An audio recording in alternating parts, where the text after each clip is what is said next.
What common sob stories do you have no sympathy for? It's not exactly a sob story, but I work at Starbucks, and whenever I hear someone say something like "I'm late for work so hurry up," I just want to laugh out loud and punch them in the face at the same time. First off, if you want to stop for coffee before work, you leave early enough to make the time. Secondly, these people are basically walking into work at least 10 minutes late with a venti caramel macchiato in one hand and a cheese Danish in the other. I'm sure their employers are just thrilled with their work ethic. I work at Starbucks too. I always wanna say poor planning on your part doesn't make an emergency on mine. When my kids were little, we used to watch their little cousins too, and then every so often, we'd drop our kids with one of their aunt's uncles and have some time to ourselves. One night we had a date night and went to dinner and a movie downtown. In the parking garage, we get approached by a skeezy looking woman in her late teens, early 20s. She asks for money. Can you spare $10? I need some diapers for my baby girl. Me. That's terrible. How old is your baby? What's her name? Her name's Chlamydia. She's 3 months old. My wife. Where is she now? Is she someplace safe? Yeah, she's with her grandma. But grandma is on assistance, she don't have money for diapers. Me. I think we can help you out. Just come over to the car. We walk back to the van and I open the back. Inside is an array of diapers of every size to fit babies from 830 pounds. Me. Here you go. Help yourself. Frick you, man. I don't want no frickin' diapers. And she stomps off. Dang. It's come to the point where STDs are now considered children. The ones that ask for advice from everyone. Everyone tells them the same general thing. They do the complete opposite, or completely skew off into left field, and then come back sobbing about it not having gone the way they thought it would. Frick you, Carol. Or the ones who post on Facebook for the advice, and then have an excuse as to why each and every piece of advice won't work for them. You need to do this, but I can't do that, because reasons. Okay, well then do this. I can't do that one either, because I don't want to. Okay, well, I'm out of ideas, so frick off. At the bus terminal, I am in desperate need of money for a bus ticket. Me. Here's an actual bus ticket. Them. What am I supposed to do with this? Any sort of vague booking. I hate so much when people make Facebook posts like, well, I guess you can't trust your friends like you thought you could, or similar, with no explanation whatsoever about whatever the problem is. It doesn't make me want to ask what's wrong and give you attention, but it does make me want to block you.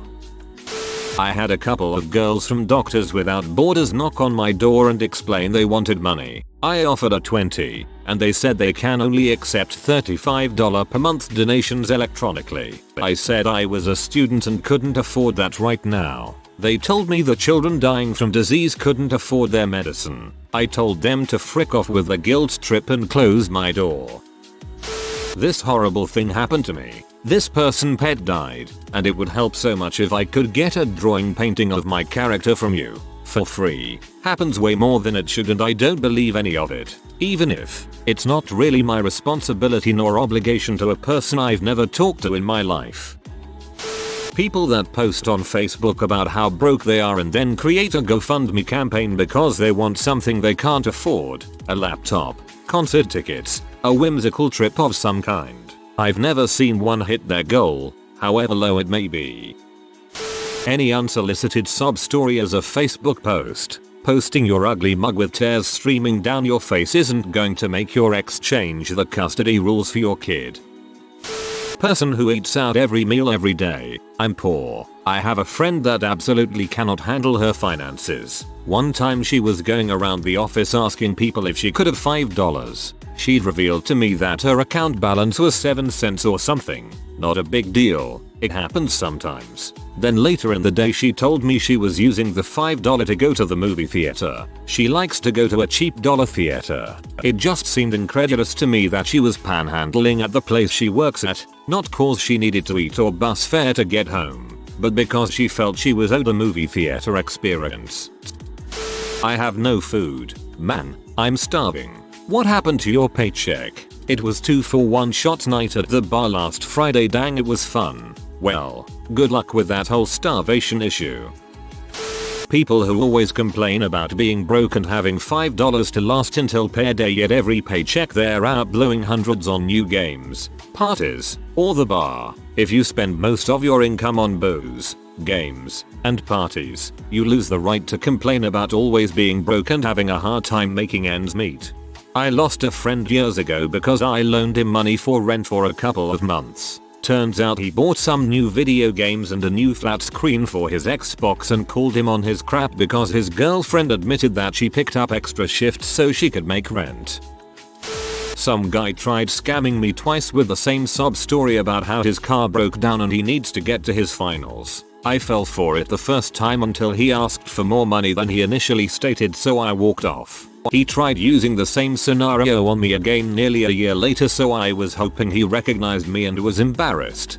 I had a guy come up to me at a bar I worked at, 2 AM, saying his daughter was in the car and he ran out of gas. She was sick and needed to go to hospital. It was February below zero and snowing. I offered to call EMT for him. There was a cop who had just finished up a routine traffic stop, so I flagged him down.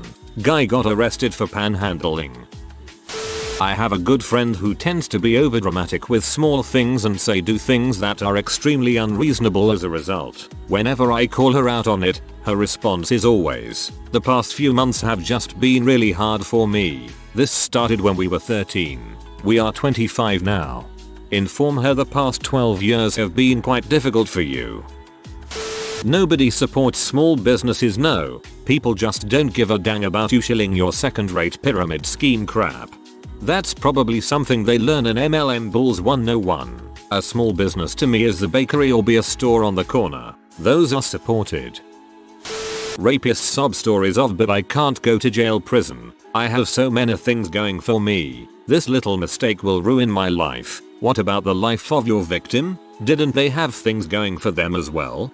I'm looking at you, Brock Turner. I don't care how good you are at swimming. You're a garbage person who should go to jail for a long time. I see these all the time on reality TV like American Idol and The Voice and America's Got Talent. There's always some sob story that is supposed to make you want to support the person more than their talent actually affords. Raised by single mom. Grew up poor. Parents had to work hard. Grew up in the projects. Someone close to them died of cancer. Survived a horrible disease, car wreck, etc. Rejected by peer group, parents, etc. for being gay, trans, etc. I'd be shocked if one or more of these didn't apply to anyone. It's almost as though everyone experiences hardship and or tragedy, but it only matters when people trying to be famous need to boost ratings for an episode. This is why I love the Great British Baking Show. They introduce people like you're meeting them at a cocktail party, not like they're the subject of a telethon. This is Tony. He works as a builder and lives in Kent with his dog, Sarah. Anyway, here's this cake he made. But my children, if you had kids, you would understand why I can't work minor holidays, file my paperwork on time, give you a call if I'm going to miss a shift. Obviously I'd make exceptions for major emergencies, but no call, no showing on Memorial Day isn't the same as requesting the day off to spend Christmas with your kids. Sorry I don't have kids, but that doesn't make my time less important than yours. STFU and file your paperwork on time, lest your children find themselves with unemployed parents. Plus, I've been trying to have kids for years now. I'd kill to have those problems. This kid on my FB who constantly complains about not being able to see his kids from several baby mamas and posts about selling drugs, fighting at bars, freaking randoms, keeps having babies he can't afford or contribute to emotionally, 25, and has 4-5 kids with like 3 different women. Legally he should be required to get fixed. I saw a FB rant from a friend who does one of the crappy MLM deals saying, if your friend sells Pampered Chef, buy from them. If your friend sells Posh, buy from them. If your friend sells Mary Kay, Avon, Lipson's, LuLaRoe, or It Works, buy from them. Real friends support their friends. If you've never bought something from one of your friends who sells a product, you're not a true friend. Nah, I don't owe you my business if you have nothing I want to buy. of criminals complaining about getting busted by the police for criminal behavior. It's one thing if you're actually being racially profiled, but nobody's taking your side if you get busted for selling crack and you actually did it. Paraphrasing a Chris Rock line, I ain't ever been to jail. You ain't supposed to go to jail, you low expectation having mother. I'm not sure if this applies, but anything that gets stuffed down my throat. I don't mind donating money to organizations such as Save the Children, Red Cross or Amnesty International, but I despise being spammed with mails afterwards filled with pictures of crying children just to get more money out of me. Blaming the professor for a failing grade. In cases where you didn't study, didn't work on assignments, didn't attend class, there's a good chance you didn't fail because the prof was too difficult. Individuals who whine about having no friends and then do nothing to fix glaring personality flaws that make people avoid them in the first place. Bonus points if they also have absurdly high standards for other people. People are not obligated to be your friend or date you just because you exist. Instead of complaining about how it's unfair that nobody wants to be around you, maybe do some self-reflection as to why that's the case in the first place. I dislike people who post a GoFundMe page, or something similar, asking for money because I want to marry my GF and give her a great big wedding ring, or we want to have kids but can't afford any clothes, furniture or baby food. If you can't afford it, don't expect other people to pay for it. People who deliberately make offensive, controversial, provocative statements, and then complain about the backlash. I said all Trump supporters deserve to die, and now I'm getting death threats. I made a blatantly racist comment, and now everyone's bullying me by calling me a racist. Any drama king queen who constantly involves themselves in drama, continuously complains about drama, and also inevitably says things like I can't wait until I'll leave person, job, high school, whatever, there was just too much drama. It's them. They're the drama. People who complain about their physique and then refuse doing anything to improve. I'm so fat and nobody finds me attractive, but I love unhealthy food so much and I hate exercising. My life is so sad. And even worse if they continue with you are skinny. You can't understand. B. Do you know how much time, effort and money I invest in being in shape? I'm going to go exercise. Why do you need to exercise? You're already in shape. My older brother cheated on his wife of 13 years. She left him and took the kids. I talked to him this last weekend about it for the first time. He was crying and telling me about how he was so unhappy and how the military made him do it. He is in the Navy. Nice try, dude. Seriously, I don't feel bad for him at all. I have no sympathy for cheaters. Back when I commonly dealt with shoplifters firsthand, I would often get people crying and saying that they were poor, broke, etc. I legitimately felt bad and we kept a small fund in the office to buy people food if that's what they took. But when you're in your teens or 20s and you're stealing $300 in makeup or Pokemon cards, I'm not buying it. I know someone who gets fired every couple of years for sticky fingers and a terrible attitude, and it winds up my punching arm whenever I hear him complain about not being able to find a job. You're probably blacklisted, dude, and your extreme workaholism is not going to balance it out. I've been having to ask for donations at work recently for a local food bank. After the transaction I'd ask if they would like to donate to their local food bank. If yes, I would ring them up for however much they wanted, $5. A lot of people are apparently really embarrassed that they don't donate to charity at their local Whole Foods knockoff. So I get a lot of excuses. I donated it yesterday. I donated this morning. I just sent them a check. My husband works for them. I donate elsewhere. I don't care why you're not donating today. All this is telling me that you're really concerned about how wholesome you appear to the teenage cashier. Just tell me no and be done with it. I used to feel bad about saying no, but then I realized that I don't give a crap about what the cashier thinks. Just like I didn't give two shoots about people buying condoms from me at the pharmacy, but I did laugh at how awkward they were once they left. People who don't have any friends because they're a crap friend but they complain about their lack of friends anyway. Similarly, people who are manipulative and abusive complaining about you telling people how manipulative and abusive they were because you'll make me look bad. Oh, no, you made you look bad. All my kids have abandoned me. If one or two of your children are estranged, it may be them. If all your kids don't want to talk to you, the kids are the problem. Incels who blame women for their problems and refuse to look at what flaws they have, refuse to even approach women online or in person. People who blame their lack of employment on immigration. People who cry poor but they have things like the latest cell phone model, game consoles, high-end sneakers and go out to eat all the time rather than stay home to cook. And when you point out how they are wasting money these ways, they get angry and say, "What? Poor people aren't allowed to enjoy things? It's only for rich people? That's classist." No, it's called having priorities. No, you can't go to Comic-Con and buy a suitcase full of plushies, posters and autographs and expect me to feel sorry that you don't have enough money to pay for this month's rent. Take care of your basic needs first foremost. Yes, it sucks that you can't run around like Mr. and Mrs. Moneybags. I would love to jet off to Europe every weekend too for kicks and giggles. But I don't, because I'd rather have food in my fridge and electricity.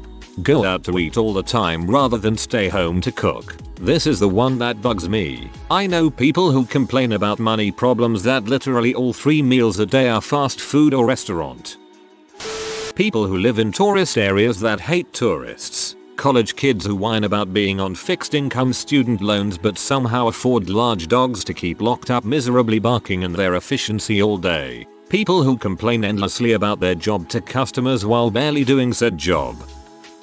Oh, I have a self-DxD mental illness. I cannot help but beat and abuse my boyfriend, girlfriend, romantic partner. Pity me. So common on the likes of Tumblr and Twitter. Hey, I have a mental illness, mine officially diagnosed, but it doesn't absolve me of any consequences of my actions. It is no excuse. OMG. I can't believe that I got a ticket from that officer for going 50 in a 25. WTF freaking cops. WTF are you on? Why are you flooring that crap so fast? No sympathy ever, because it's 99.99% your fault every time.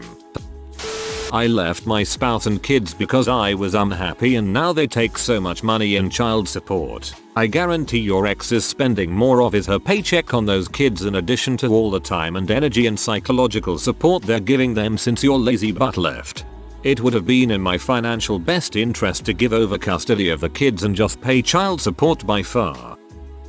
I just don't know how you can live on less than $100 K. Okay, little dependent on where you live. Even $100 K doesn't go far in the Bay Area. But stop buying useless crap you don't need. Start eating in more. Stop going to bars. Stop buying the latest fashion trends. So many people waste so much money and then wonder why they're barely scraping by at the end of the month. Yeesh. I live somewhere with a fairly high cost of living and live pretty comfortably on $60K and still see areas I can want to cut back my spending. I don't even know what I'd do if I had an extra 40 grand coming in every year. When someone tells me how stressful and expensive it is to plan a wedding, I've had a couple friends kind of feel forced to have a big wedding because it's what their parents' family want and expect, and that I can sympathize with. But when you know that it's the couple's choice to throw some lavish party, and when you ask someone how wedding planning is going and they whip out their wedding planning binder in the middle of lunch and come at you with "OMG CJ, there is just so much to do," I just shut down. At that point it isn't even about the couple anymore. Go to the courthouse if it's going to consume that much of your time and stress you out. Having a big wedding isn't your only option. Woman chooses to have a baby with a guy knowing dang well he has multiple kids he refuses to support. Somehow she is shocked and outraged when he isn't interested in parenting her kid. Many angry Facebook's posts ensue. Dude won't even make the minimal, legally required effort with his first 5 kids. Why the heck would he be any different for number 6? My wife came out to me on our 5th wedding anniversary as trans and wishing to pursue becoming a man. Much to my surprise, as a straight male literally standing there holding flowers and a gift. And then I lost them to mental illness a year later when friends and family disowned them even though I stuck by to support them. I no longer have sympathy for common sob stories. Frankly, I don't even have sympathy for myself anymore. It's been all used up. The worst is running into old friends who hadn't seen me in years but were aware of what happened. They give me those wounded puppy eyes and ask me how I'm doing in that super sad I'm so sorry for you voice. Ugh. At least they care, I guess. But it's a punch in the gut to be out just having lunch and be visibly reminded that something is broken in me. I did something nice for insert family member with either a mental or physical disability. Sure, it's cool that you did that, but by posting it on Reddit or Facebook or whatever you automatically devalue your actions. Parents who planned on having kids had said kids and then pee and moan because they don't have the free time and money that I do. An unplanned pregnancy and some religious convictions are one thing, but planning to have a family and then being saddened by the fact your every waking hour is devoted to them, I don't care to hear. On the same topic, people who whine and complain about how difficult raising kids is on Facebook or what have you, I don't give a single solitary crap. You made your bed, now sleep in it. If you are new to the channel, you can subscribe. I publish new videos every day. Until then, check another video.